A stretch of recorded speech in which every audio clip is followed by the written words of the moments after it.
नमस्ते दोस्तों, NEET science scholars के इस वीडियो लेक्चर में आप सबों का स्वागत है। आज के इस वीडियो लेक्चर में हम हाइलाइटर के पार्ट 10 को डिस्कस करेंगे, जिसके अंदर हम केमिस्ट्री इन डेली लाइफ से एंटी माइक्रोबियल्स को डिस्कस करने जा रहे हैं। तो अभी इसमें से जो एंटीबायोटिक्स टॉपिक्स है उसके कुछ इंपॉर्टेंट पॉइंट्स को हम यहाँ पे हाईलाइट करेंगे। तो चलिए आज के इस शानदार सेशन को स्टार्ट कर देते हैं।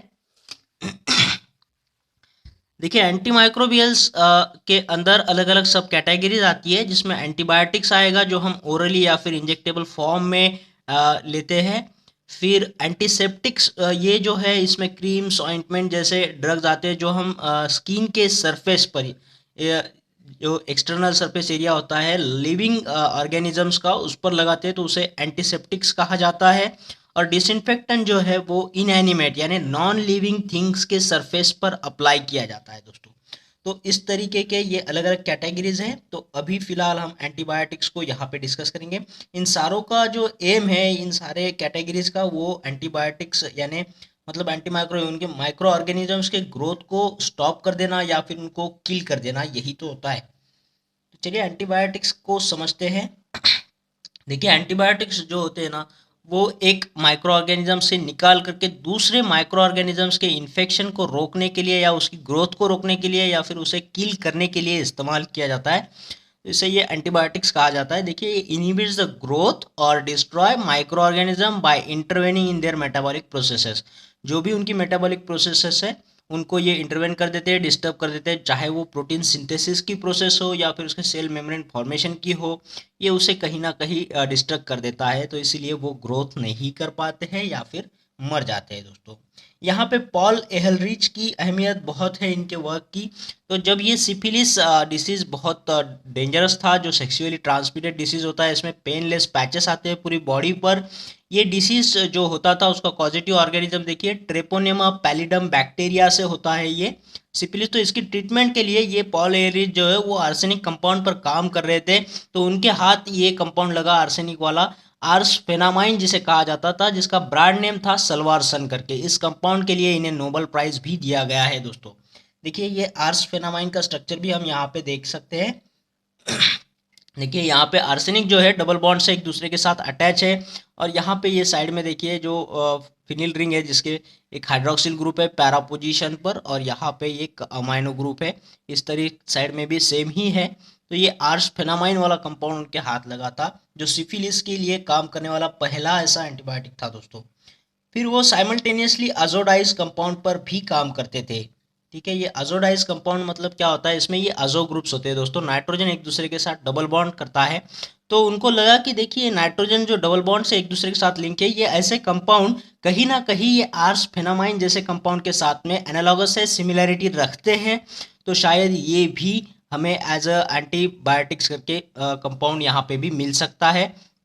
तो इन्होंने भी इस पे भी रिसर्च किया, तो उन्होंने आजोडाइज कंपाउंड से ये प्रोंटोसिल नाम का जो एंटीबायोटिक्स है उसकी भी खोज की।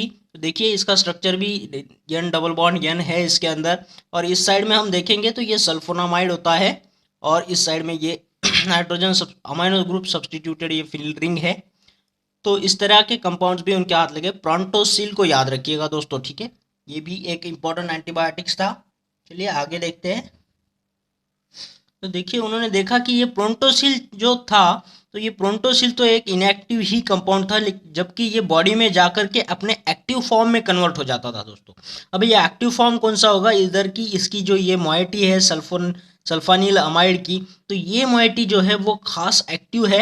यही इसका एक्टिव कंपाउंड होता है दोस्तों, सल्फानिल अमाइड। तो उनके समझ में आ गया कि यहाँ पे जो हमें एंटीबायोटिक्स एक्टिविटी चाहिए वो इस कंपाउंड की वजह से मिल रही है, सल्फानिल अमाइड। तो यहाँ से डिस्कवरी हुई सल्फा ड्रग्स की दोस्तों। अब ये सल्फानिल अमाइड किसके कॉम्बिनेशन से बना है उसे भी हम देखेंगे।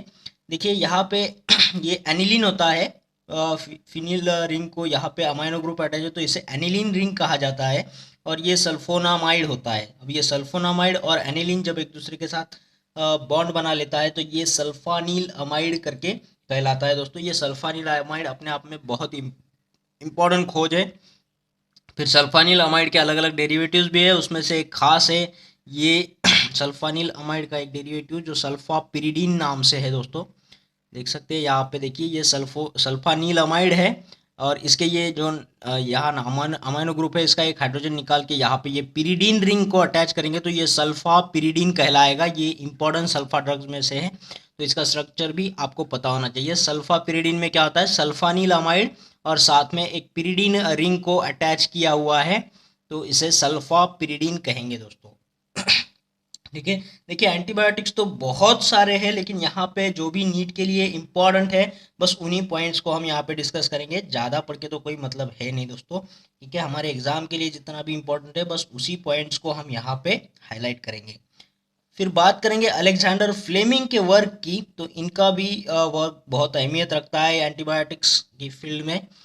इन्होंने नॉट बाय मतलब चॉइस बट बाय चांस इन्होंने पेनिसिलिन की डिस्कवरी की थी।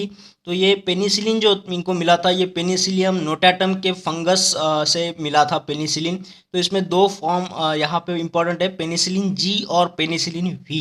पेनिसिलिन जी किसे कहा जाता है, तो ये बेंजिल पेनिसिलिन होता है जिसमें बेंजिल ग्रुप होता है। और पेनिसिलिन वी किसे कहेंगे, इसमें फिनॉक्सीमिथिल ग्रुप होता है पेनिसिलिन के साथ में। तो फिनॉक्सीमिथिल पेनिसिलिन को पेनिसिलिन वी कहिएगा और बेंजिल पेनिसिलिन को पेनिसिलिन जी कहिएगा। अब इस पेनिसिलिन की खोज तो हुई, लेकिन इंडिया में इसका प्रोडक्शन कहाँ चलता है, मैन्युफैक्चरिंग कहाँ चलता है, इस पर भी सवाल बनता है। तो देखिएगा, ये महाराष्ट्र के अंदर जो पुणे है वहाँ पे जो पिंपरी है वहाँ पे ये हिंदुस्तान एंटीबायोटिक्स इसका मैन्युफैक्चरिंग करते हैं। हिंदुस्तान एंटीबायोटिक्स पिंपरी, पुणे, महाराष्ट्र। तो इस पर भी सवाल बन सकता है दोस्तों। पेनिसिलिन की मैन्युफैक्चरिंग का जगह अपने याद रखना है। ठीक है, चलिए आगे इनके स्ट्रक्चर्स को भी देखेंगे, अलग अलग एंटीबायोटिक्स कैसे आगे डिस्कवर होते गए उनको भी देखेंगे। देखिएगा, ये पेनिसिलिन से पेनिसिलिन जी वगैरह जो है वो नैरो स्पेक्ट्रम रखते हैं। नैरो स्पेक्ट्रम यानी क्या, देखिए बैक्टीरिया में gram positive gram negative type के बैक्टीरियाज होते हैं, तो ये सिर्फ और सिर्फ ग्राम पॉजिटिव पर ही अपनी एक्शन बताते थे, इसलिए ये काफ़ी कम एक्टिविटी दिखाते हैं, कम लोगों के लिए एक्टिविटी दिखाते, तो ये नैरो स्पेक्ट्रम हो जाएगा दोस्तों। ठीक है, अब उसके बाद में इसमें थोड़ा सा सिंथेटिक मॉडिफिकेशन किया गया पेनिसिलिन में, और अमोक्सिसिलिन और एम्पिसिलिन जैसे एंटीबायोटिक्स मॉलिक्यूल थोड़े से इससे हाईली डेवलप बनाए गए, जो ब्रॉड स्पेक्ट्रम एक्टिविटी रखते थे। ब्रॉड यानी थोड़े ज़्यादा माइक्रो ऑर्गेनिजम्स को ये मार सकते थे या फिर उनकी ग्रोथ को स्टॉप कर सकते थे। फिर इसके बाद डिस्कवरी हुई क्लोरामफेनिकॉल, वैंकोमाइसिन, ओफ्लैक्सासिन जैसे एंटीबायोटिक्स की। ये भी सारे ब्रॉड स्पेक्ट्रम एक्टिविटी दिखाते हैं। फिर यहाँ पे हम बात करेंगे डाइसिडाजिरिन की। तो ये ऐसा एंटीबायोटिक है which is suppose to be a toxic towards the certain strains of cancer cells. तो ये कैंसर सेल्स के लिए एंटीबायोटिक बना हुआ है, तो इस पर इम्पोर्टेंटली ध्यान देना है आप लोगों ने, क्योंकि ये बहुत इंपॉर्टेंट पॉइंट है डाइसिडाजिरिन करके। ये टॉक्सिक है towards the certain strains of cancer cell. ठीक है, अब लिमिटेड स्पेक्ट्रम क्या होता है, आपने नैरो स्पेक्ट्रम देख लिया, ब्रॉड स्पेक्ट्रम एक्टिविटी देख लिया। अब लिमिटेड स्पेक्ट्रम एंटीबायोटिक्स में क्या होते हैं, ये ऐसे एंटीबायोटिक्स होते हैं वो सिर्फ और सिर्फ सिंगल ऑर्गेनिजम्स के अगेंस्ट ही इफेक्टिव होते हैं या फिर कोई सिंगल डिसीज के अगेंस्ट इफेक्टिव होते हैं। यहाँ पे देखिए डाइसिडाजिरिन जो है वो सिर्फ यहाँ पे कैंसर स्ट्रेन्स के खिलाफ काम कर रहा है, तो ये हम लिमिटेड स्पेक्ट्रम एंटीबायोटिक्स इसे कह सकते हैं दोस्तों। फिर बात करेंगे यहाँ पे पेनिसिलिन के स्ट्रक्चर की। ठीक है, तो देखिए ये जो रिंग है, इस रिंग को बीटा लैक्टम रिंग कहा जाता है। देखिए यहाँ पे 4 मेंबर नाइट्रोजन कंटेनिंग रिंग है साइक्लिक अमाइड के फॉर्म में। तो साइक्लिक अमाइड देखिए यहाँ पे NHCO जो कंपाउंड है ये साइक्लिक अमाइड है, तो यहाँ पे एच होता है, लेकिन यहाँ पे देखिए ये पेनाम रिंग में कन्वर्ट हो जाता है। पेनाम रिंग यानी क्या, ये जो बीटा लैक्टम रिंग है इसके साथ में यहाँ पे सल्फर कंटेनिंग ये 5 मेंबर रिंग भी अटैच हो जाता है दोस्तों। ठीक है, तो ये जो है पेनाम रिंग प्रेजेंट होता है पेनिसिलिन के स्ट्रक्चर के अंदर। यहाँ पे देख सकते हैं हम, ये बीटा लैक्टम रिंग इसने बनाया पेनाम रिंग, और ये पेनाम रिंग जो है वो प्रेजेंट है पेनिसिलिन के अंदर, जिस पे हम यहाँ पे देख सकते हैं यहाँ पे RCONH ग्रुप अटैच है। आर यानी यहाँ पे जो आर कंपाउंड है ये बदल सकता है, जैसे जैसे बदलता है इसके नाम भी बदलते जाएंगे। यहाँ पे एक एसिड ग्रुप है COOH करके, और यहाँ पे 2 मिथिल ग्रुप का सब्सटीट्यूशन है। तो ये होता है पेनिसिलिन का जनरल स्ट्रक्चर दोस्तों। ठीक है, जैसे आर ग्रुप पे हमने बेंजिल लगा दिया तो ये बेंजिल पेनिसिलिन हो जाएगा जिसका नाम है पेनिसिलिन जी, है ना। फिनॉक्सीमिथिल ग्रुप लगाएंगे तो ये पेनिसिलिन वी कहलाएगा। फिर यहाँ पे अमाइनो बेंजिल लगाएंगे तो ये एम्पिसिलिन हो जाएगा। फिर पैरा हाइड्रोक्सी अमाइनो बेंजिल लगाएंगे तो ये अमोक्सिसिलिन हो जाएगा। इस तरीके से इसके स्ट्रक्चर बदल जाते हैं, लेकिन हमारे लिए इंपॉर्टेंट है कि हम जनरल स्ट्रक्चर को ही याद रखें पेनिसिलिन के। तो ये इस टाइप का ये जनरल स्ट्रक्चर है इसका। पेनाम रिंग को याद रखिएगा दोस्तों। बीटा लैक्टम रिंग को याद रखिएगा जो इसके अंदर प्रेजेंट होता है। फिर बात करेंगे हम यहाँ पे क्लोरामफेनिकॉल के स्ट्रक्चर की। देखिएगा ये क्लोरामफेनिकॉल का स्ट्रक्चर है। तो इसे याद रखने के लिए जब इसका हाइड्रोलिसिस होता है ये अमाइड बॉन्ड पे ब्रेक होता है, तो देखेंगे कौन से दो कंपाउंड मिलते हैं हमें ये क्लोरामफेनिकॉल पे। तो ये पैरा नाइट्रोफिनिल, देखिए ये पैरा पोजीशन है फिनिल के, तो ये पैरा नाइट्रोफिनिल। फिर यहाँ पे देखिए ये 3 कार्बन का कंपाउंड है जिसे प्रोपेन हम कहेंगे, तो इसको नंबरिंग देंगे 1 2 3। तो 1 पे देखिए अल्कोहल है, 3 पे भी अल्कोहलिक ग्रुप है और 2 पे जो है अमाइनो ग्रुप है, तो इसका नाम हम बोल सकते हैं 2 अमाइनो 1 3। यहाँ पे डायल है और ये प्रोपेन है, तो 2 अमाइनो प्रोपेन 1 3 डायल इसे बोल सकते हैं।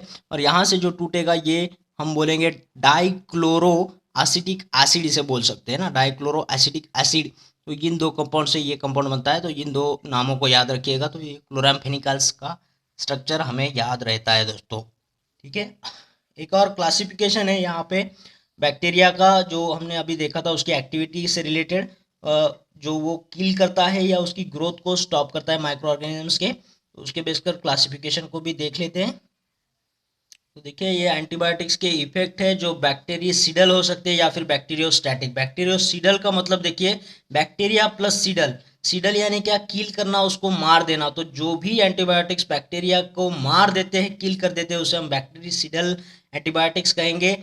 जिसके अंदर देखिए ये पेनिसिलिन, अमाइनो ग्लाइकोसाइड और ओफ्लॉक्सासिन जैसे एंटीबायोटिक आते हैं। तो इनका इनिशियल लेटर लिखिए PAO यानी पाव, पाव के नीचे मैं तुम्हें कुचल दूंगा यानी क्या, मार दूंगा। तो ये पी से पेनिसिलिन, ए से अमाइनोग्लाइकोसाइड और ओ से ओफ्लॉक्सासिन के एग्जाम्पल को याद रखिएगा। ये बैक्टीरियासिडल एक्टिविटी दिखाते हैं। और यहाँ पे देखिए दूसरा इफेक्ट है एंटीबायोटिक्स का जो बैक्टीरियोस्टैटिक है दोस्तों। बैक्टीरियोस्टैटिक मतलब बैक्टीरिया प्लस स्टैटिक, और स्टैटिक का मतलब क्या होना, उसकी ग्रोथ को इनिबिट कर देना, उसकी ग्रोथ को स्टॉप कर देना, ना कि उसे मारना है, लेकिन उसे बढ़ने नहीं देना है दोस्तों। तो इसमें एग्जांपल देखिए इरिथ्रोमाइसिन जैसे एंटीबायोटिक्स, टेट्रासाइक्लिन और यहाँ पे क्लोरामफेनिकॉल भी आता है। तो इसे याद रखिएगा। इसके इनिशियल लेटर देखिए ETC यानी एक्सेट्रा। हम जब भी किसी बात के उदाहरण देते हैं तो हम 2 4 उदाहरण देके आखिरी में एक्सेट्रा बोलते हैं, यानी उसे स्टॉप कर देते हैं, इनिबिट कर देते, तो एक्सेट्रा कह के रुक गया, ऐसे करके याद रखिएगा। एक्सेट्रा यानी क्या, ETC यानी इरिथ्रोमाइसिन, टेट्रासाइक्लिन और क्लोरामफेनिकॉल। तो ठीक है दोस्तों, इस वीडियो में इतना ही पॉइंट। तो हमने देखा कि स्टार्टिंग में पॉल एलरिच ने हमें आर्सिफेनामाइन जैसे एंटीबायोटिक्स दिए थे जिसका सल्वारसन ब्रांड नेम था। उसके बाद में उसने आजो कंपाउंड से हमें प्रोंटोसिल दिया। प्रोंटोसिल से हमें पता चला कि एक्टिव जो मोइटी था उसमें सल्फानिल अमाइड था। फिर सल्फानिल से सल्फापिरिडिन जैसे एंटीबायोटिक्स बने। फिर हमारे फ्लेमिंग जो है उन्होंने पेनिसिलिन जैसे एंटीबायोटिक्स हमें दिए, उसके बाद में डेवलप होके अमॉक्सिसिलिन, एम्पिसिलिन, फिर क्लोरामफेनिकॉल, वैंकोमाइसिन और क्लैक्सासिन जैसे एंटीबायोटिक्स डेवलप होते गए, जिनकी एक्शन हमें और अच्छे से मिली, ब्रॉड स्पेक्ट्रम एक्टिविटी मिली। तो इस तरीके से ये एंटीबायोटिक्स का डिस्कवरी आगे बढ़ता गया दोस्तों। तो ठीक है दोस्तों, आशा करता हूँ आपको ये वीडियो अच्छा लगा होगा, पसंद आया होगा। और अगर ऐसा हुआ है तो इस वीडियो को लाइक करना है, शेयर करना है और कमेंट बॉक्स में कमेंट जरूर करना है दोस्तों। तो ठीक है, उन लोगों से मेरी रिक्वेस्ट है जिन्होंने अभी तक चैनल को सब्सक्राइब नहीं किया है, चैनल को सब्सक्राइब करना है, उसके बाद आने वाले बेल आइकन को भी क्लिक करना है। इससे होगा क्या कि आपको आने वाले हर एक वीडियो का नोटिफिकेशन मिलता रहेगा और आपको लाभ होता रहेगा दोस्तों। तो फिर मिलते हैं एक और बेहतरीन वीडियो में, तब तक के लिए थैंक यू।